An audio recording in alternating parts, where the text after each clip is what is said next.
exatamente sobre a relação filhos e pais. Olha, interessante, né? Mas é sempre uma alegria quando nós somos convidados para fazer preleções aqui no Vandir Dias. E nós sempre reconhecemos que as casas pequenas, no intuito em relação às demais casas, os frequentadores encarnados costumam ser poucos mesmo. Mas a palavra de Jesus, ela se espalha no universo. Ela reverbera nos corações daqueles que já partiram para o plano espiritual. E a espiritualidade sempre providencia com que eles estejam presentes, não apenas para que possam aprender, mas também para aliviar muitas dores, muitas mágoas, muitos sentimentos de erros passados. E a nossa preleção hoje é sobre o capítulo 14 do Evangelho segundo o Espiritismo, honra teu pai e a tua mãe. Mas é o item 9 que vai falar da ingratidão dos filhos e as relações de família. Nós vamos tecer alguns comentários sobre o que os Espíritos nos disseram no quesito da ingratidão dos filhos para com os pais e os laços de família, as relações entre irmãos, entre pais, entre amigos que são os sobrinhos, os primos e todos aqueles que nós chamamos de parentela. Mas o importante é que nós tenhamos sempre em mente que existem inúmeras formas de ingratidão. Existem inúmeras formas de ingratidão. Mas todo e qualquer tipo de ingratidão tem uma única fonte, uma única causa, que é o egoísmo. Quando nós carregamos em nossos corações o egoísmo, naturalmente somos ingratos. Não há como escapar. Mas de todas as ingratidões que nós presenciamos entre nós encarnados no nosso dia a dia, tem uma que nos causa muita revolta, nos traz muita tristeza, muita mágoa, muita dor, que é a ingratidão dos filhos para com os pais. Olhamos e nos perguntamos: o que causa a ingratidão dos filhos para com os pais? Quais são os efeitos dessa ingratidão nos pais e nos próprios filhos que são ingratos? Como isso vai se desdobrar? O que isso vai trazer como consequência? E os amigos espirituais nos dizem que a doutrina espírita consegue responder a essas perguntas que nós fazemos. Ela consegue trazer um pouco de alívio para os nossos corações. E vai nos explicando que quando nós desencarnamos, quando deixamos esse corpo, levamos conosco as nossas paixões, as nossas virtudes, que são inerentes à nossa natureza. Aquilo que nós somos como espírito encarnado, nós carregamos ao partir para o plano espiritual. E é ali na erraticidade, quando estamos no plano espiritual, é que nós vamos poder nos aperfeiçoarmos ou permanecer estacionários, já que sabemos que nós não regredimos como espíritos. Aquilo que nós aprendemos, aquilo que nós adquirimos, permanece conosco. E é nesse momento em que nós nos apercebemos como espíritos e nos damos conta daquilo que nós cometemos de errado, de equivocado na encarnação, é que nós desejamos e pedimos para receber a luz. É nesse momento em que a nossa consciência pesa e nós compreendemos que para chegarmos a Deus, isto é, para nós progredirmos, só existe uma senha, só existe um caminho, que é o caminho da caridade. A caridade não é essa que nós olhamos no dia a dia material, mas a caridade do Espírito.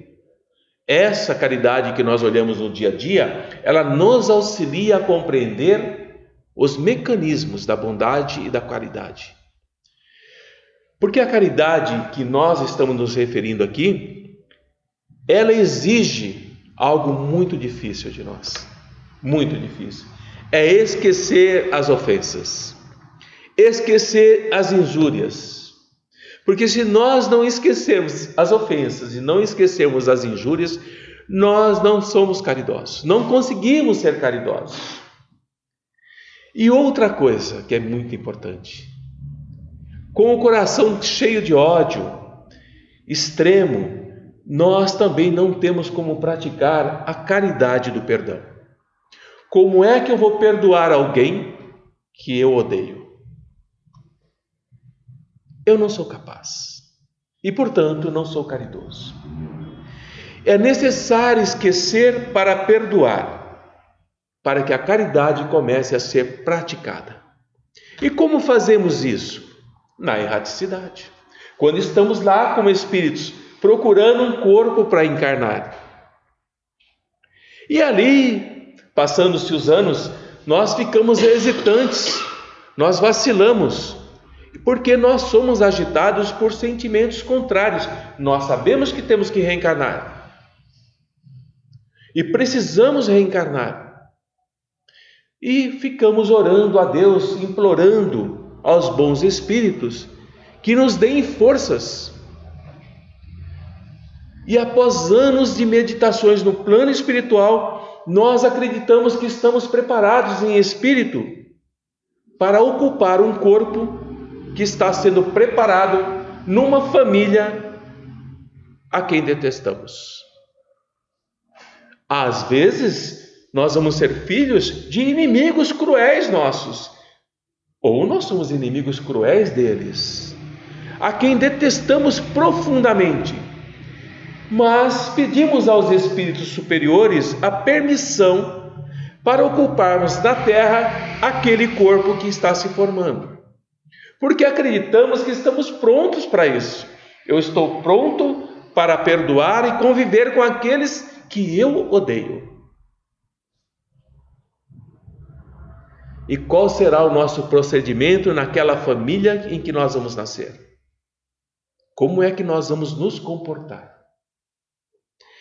Vai depender do nosso maior ou menor esforço nas boas resoluções que nós tomamos enquanto estávamos em espírito. Porque em espírito, tudo nos parece muito mais fácil, dado a nossa visão mais ampla. Mas imagine, ao reencarnarmos, nós vamos ter contato direto, dia após dia, hora após hora, com as pessoas que nós odiamos e que são da nossa família. É uma prova terrível. É uma prova terrível. E não raras vezes nós sucumbimos, se a nossa vontade não é bastante forte. Sucumbir na prova da família é algo comum.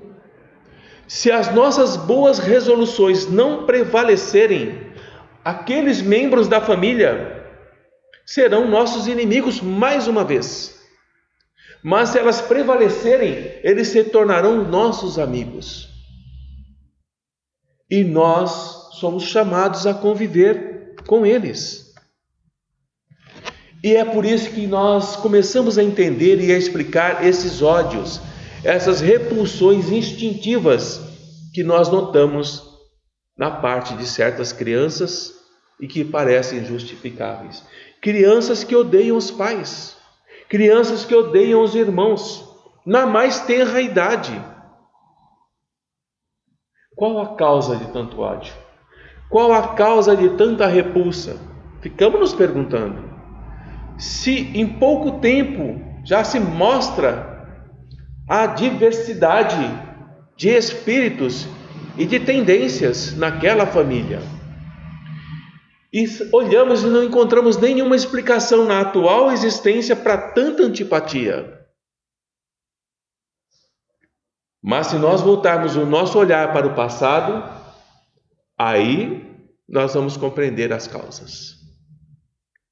Nós vamos entender que quando nós produzimos um corpo, geramos um filho, nós apenas estamos gerando o corpo orgânico, mas aquela alma que vem encarnar naquele corpo, ela vem de um espaço para progredir. E a nossa responsabilidade, o nosso dever são gigantescos. E temos que colocar todo o nosso amor para aproximarmos de Deus essa alma. E aí é que nós nos equivocamos, de uma forma perversa até, porque essa missão que nos foi concedida, nós temos como recompensa, se a cumprirmos fielmente, as benesses do Pai, porque acolhemos aquele filho. Os nossos cuidados e a nossa educação que daremos a eles auxiliarão o aperfeiçoamento daquele espírito e o seu bem-estar no futuro. Mas o nosso equívoco é que nós não entendemos que temos que educá-lo moralmente, educá-lo espiritualmente, educá-lo quanto à questão do orgulho e da vaidade. Nós educamos os nossos filhos nas escolas de hoje, preparando-os para a vida da matéria. Boas escolas, bons livros, bons professores, excelentes profissões que lhe dão segurança financeira, que lhe dão equilíbrio familiar, mas não temos ainda em nós o conceito da educação moral espiritual. Não temos. E Deus vai nos perguntar com certeza o que fizemos do filho que foi dado à nossa guarda. Se por nossa culpa ele se conservou atrasado como espírito, nós vamos vê-lo, e não tenham dúvidas, entre os espíritos sofredores. E de nós que dependia ele ser feliz, o quanto é que nós vamos sofrer ao estarmos no plano espiritual e olhar aquele ser que foi o nosso filho, lamentando e chorando, prantos e ranger de dentes, porque nós não o preparamos adequadamente. E nós, cheios de remorsos, vamos pedir uma nova encarnação para repararmos a nossa falha. Uma nova encarnação para nós e para aquele filho ou aqueles filhos, onde nós entenderemos que cercar de cuidado maiores e melhores é dar a ele o conhecimento de que tudo se retribui com amor. Retribuir com amor é o primeiro passo para compreender o quesito da caridade. E compreender isso nos leva a uma outra ponta, a um outro quesito, que nós não podemos escorraçar a criança que rejeita a mãe. E vemos isso todos os dias. Crianças sendo rejeitadas, escorraçadas, expulsas da família porque não aceitam os pais. E também não podemos expulsar das famílias aquelas que são ingratas a nós, porque não foi o acaso que nos colocou em nossas mãos, os filhos que temos. Não foi o acaso que nos colocou como filhos nos nossos pais e mães. Em todas as nossas famílias, um de nós já odiou muito ou foi muito ofendido. Um de nós veio para perdoar ou para espiar. Em todas as famílias. Basta olhar os irmãos, onde um amamos mais, o outro nem tanto. Alguns temos atritos mais fáceis, com outros jamais brigamos. Temos que ensinar aos nossos filhos que eles estão na terra para se aperfeiçoar, amar e agradecer. É importante. Só assim a nossa sociedade conseguirá fazer o processo de transição para um mundo melhor. Mas nós temos um grande problema. Muito de nós, ao invés de eliminarmos pela educação os maus princípios das existências desses espíritos que vêm como filhos nossos, das existências anteriores, onde eles eram perversos, cruéis, egoístas e orgulhosos, por fraqueza nossa, por descuido, por irresponsabilidade, nós estimulamos essas tendências. Estimulamos. desde a mais tenra idade. E seremos cobrados ainda nessa encarnação pelos nossos filhos ou filhas, de formas egoístas que nós nem percebemos. Um filho ou uma filha que exige do pai algo que ele não pode mais dar. Um filho ou uma filha que exige que pague as suas contas porque é obrigação do pai e da mãe. Isso é egoísmo, isso é orgulho, isso é vaidade, é prepotência, é ofender de uma forma ingrata ao pai e à mãe que o criou. Mais tarde, esses pais, nós, com o nosso coração ferido pela ingratidão dos nossos filhos, é o começo de uma expiação já nessa vida. E ela continuará por longo tempo. Mas a tarefa não é tão difícil quanto parece. Não exige saber do mundo, não exige grandes conhecimentos. Qualquer um de nós pode desempenhá-la, tanto aquele que é ignorante, como aqueles que são sábios, quando nós conhecemos a causa das imperfeições da alma humana. E a doutrina espírita nos ensina a detectar essas causas. Os espíritos nos ensinam como identificar em nossos filhos as causas das imperfeições humanas. Porque desde pequenino, nós lembramos da nossa infância, nós lembramos da infância dos nossos filhos. Desde pequeninos, nós já vamos manifestando aqueles instintos que nós somos bons e aqueles instintos onde nós ainda somos maus, que nós trazemos de existência anterior. Muitas vezes nós dissemos assim: nossa, essa criança era tão educada, ela era tão suave, ela era tão gentil e se transformou de repente. Não é de repente, não é. Pouco a pouco ela foi se modificando e nós não conseguimos estudar os nossos filhos e perceber os menores indícios reveladores do egoísmo, do orgulho, da prepotência, da agressividade. Porque se nós estudarmos os nossos filhos e percebemos isso, nós já combatemos logo no começo, sem esperar que essas imperfeições lancem raízes. Porque depois que lançou raiz, é difícil arrancar. Nós somos aquele jardineiro. Os pais são os jardineiros. Quando os brotos imperfeitos, defeituosos começam a surgir, é o momento de podar. É o momento.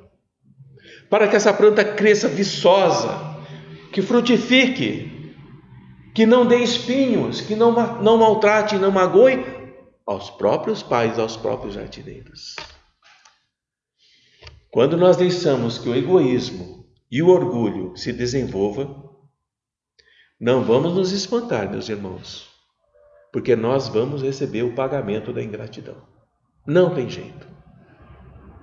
Não foi cuidado na época certa. E toda planta que não é cuidada na época certa não produz bons frutos. Sempre terá frutos com defeitos. Mas, se tudo nós fizermos para criar bons filhos, demos adiantamento moral, educamos, ensinamos as leis divinas, ou falamos sobre a caridade, falamos sobre a questão do orgulho, da vaidade, da prepotência, e ele não seguiu o caminho desejado do bem, da prática das leis de Deus, não podemos nos culpar. Não podemos nos acusar, não podemos permitir que sejamos por nós mesmos em autopunição, dizer o que eu deixei de fazer pelo meu filho. Fizemos tudo. Temos que conservar a nossa consciência tranquila, porque é necessário termos tranquilidade. É claro que nós nos sentimos amargurados, os nossos esforços foram improdutivos. Mas Deus nos reserva uma grande e imensa consolação, na certeza de que se trata apenas de um atraso daquele filho, que Deus nos concederá uma outra oportunidade de concluirmos numa outra encarnação a obra que nós começamos. E um dia esse filho, hoje ingrato, nos recompensará com seu amor em vidas futuras. Nada é perdido. Joana de Ângeles diz que atrasa, mas não impede. Acolher os filhos ingratos como irmãos é o nosso papel, porque são irmãos nossos, auxiliando-os numa missão difícil, que, se for bem sucedida, nós seremos felicitados no plano espiritual pelos amigos espirituais, porque nós salvamos alguns irmãos náufragos que vieram aportar em nossa família. E nós os acolhemos com carinho, com respeito, e percebemos que esse amor dá frutos, porque o filho cuida da mãe, o filho cuida do pai, o filho cuida com todo o amor, com todo o carinho. Consequentemente, ele está salvando o pai e a mãe no final da sua existência corpórea. Ele está socorrendo, ele está devolvendo em amor todo o ensinamento que recebeu. Não há orgulho, não há vaidade, não há prepotência. E os pais se sentem gratificados ao olhar para aquele filho. Eu cumpri com o meu compromisso com o Pai. Eu cumpri o meu compromisso com a espiritualidade. Posso partir tranquilo. Joana de Ângeles nos diz que, diante dos afetos que diminuíram de intensidade ao longo da vida, muitos afetos diminuem de intensidade, não é?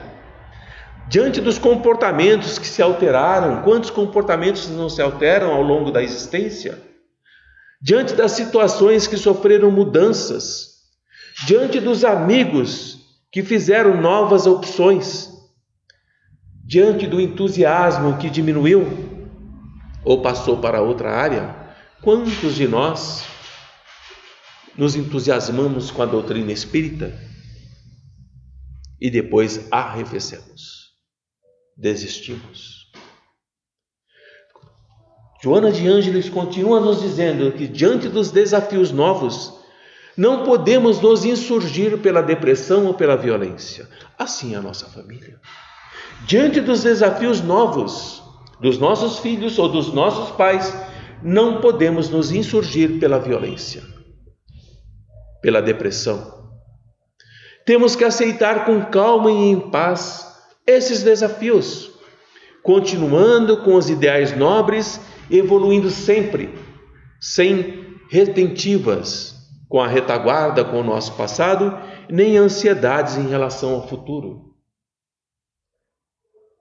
Porque quando nós retribuímos com gratidão para os nossos pais retribuem com gratidão para nós. E reforçamos o aspecto da caridade. Quando retribuímos com ingratidão para os nossos pais, abandonando, vilipendiando, ofendendo, os pais que já compreendem o evoluir do espírito não respondem com ingratidão, respondem com compreensão, embora com os limites que lhes são proporcionais. Amigos, Jesus, nosso Mestre amado, nos ensina que todos nós somos filhos do mesmo Pai. Portanto, ao vilipendiarmos algum irmão, algum pai, nós estamos sendo ingratos como filhos a Deus. Nós estamos devolvendo com ingratidão todas as benesses que recebemos ao permitir a nossa encarnação na família que escolhemos, com os adversários que escolhemos, com a pretensão de alcançar a reconciliação. Temos que trazer nossos corações, no lugar da vaidade e do orgulho, o amor. Mas é difícil amar. É muito difícil. Os amigos espirituais nos dizem que nós praticamos a bondade. E a bondade tem milhares de facetas, mas todas elas nos levam para a prática do amor. E quando praticarmos o amor na sua essência integral, nós não faremos mais nenhuma discriminação, Não aplicaremos mais para um e menos para o outro. Simplesmente amamos. Que a ingratidão dos filhos, que os laços de família sejam solucionados pela prática do amor. Que o Mestre nos abençoe, nos ilumine e nos proteja sempre nessa busca do progresso que nós estamos desejosos todos os dias. Que fiquemos na paz de Jesus.